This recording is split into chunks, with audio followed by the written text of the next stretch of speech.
Hi guys, back in the early 2010s, I thought the idea of a referendum for the UK to leave the European Union was so stupid no Prime Minister or party leader would be dumb enough to actually go ahead with it, and certainly not to keep a few headbangers in their party happy.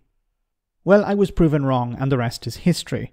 So once again, I hear myself asking the same question again. No party leader would be stupid enough to try and hold a referendum on the European Convention on Human Rights.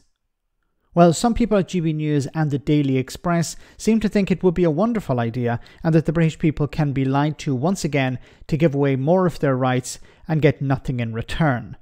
Have a listen to this. Asa, do you think there's actually a chance of the Conservatives in the run-up to the next election saying we'll hold a referendum on the ECHR? I imagine they could frame it in such a way that it could mobilise a lot of public opinion, couldn't it? I think such a referendum would definitely get attention. It would really change the terms of debate, but it's not one you'd expect Rishi Sunak to do. If it was the Tory party led under, say, Suella Braverman, Priti Patel, or many other figures, I'm sure they would be tempted. But then we have to remember who the current Prime Minister is. So given that, you're looking at an election contrast where it's going to be fought on the economy. Just as your poll picks up, that the economy is the biggest concern of voters. Rishi Sunak will try and say that, stick with the plan, don't go back to square one. And all Keir Starmer has to ask is, but do you feel better off after 14 years of Tory government? And then you look at the rest of the poll, and that shows that many people will sympathise. On migration and so many other fronts, they see that 14 years of promises, the results really need to speak for themselves. And that's why Sunak is going to have his work cut out, getting that extra term. Yes. Yeah. So what they're referring to, of course, is a GB News poll where a significant number of people supported the idea of the UK leaving the European Convention on Human Rights. Now, as I said before, you don't leave the convention, you leave the Council of Europe, you disapply the European Convention on Human Rights. As I said back before, I didn't think people would be stupid enough to go through with something like this. And it sounds absolutely ridiculous, the idea of having a referendum to leave the European Convention on Human Rights. But we've been down this road before. And I'm concerned because while on paper it doesn't make any sense and it's irrational, politics is irrational. Now, this would be, of course, about taking away the rights of British people to go to a higher court than the UK courts. This is about protecting human rights, protecting freedom of expression, the right to assembly, the right to a free trial. All of these things are protected under the European Convention on Human Rights. So this would be all gone. You hear Tories say, well, it doesn't matter, we would protect people's rights anyway. No, you wouldn't.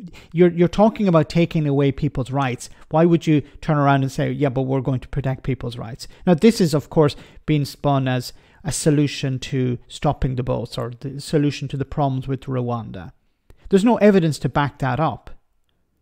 There's no evidence to say that, well, if you left the European Convention on Human Rights, you'd be able to send people to Rwanda. One problem at the moment is Rishi Sunak doesn't actually have any aircraft. No airlines want to be responsible for taking people to Rwanda, including the RAF.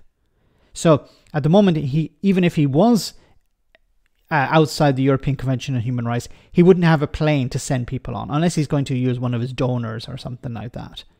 But of course, there's no mention, which is the most frustrating part of all of this, no mention of Northern Ireland, no mention of the Good Friday Agreement. Is it because people don't know or people just don't care? When it came to Brexit, many of us raised the point of, okay, where is the border going to go? And the likes of Jacob Rees-Mogg and Boris Johnson came back and said, don't worry about Northern Ireland, it will be sorted out. And the same here. If you're talking about leaving the European Convention on Human Rights, what happens to the Good Friday Agreement? What happens to the Human Rights Act?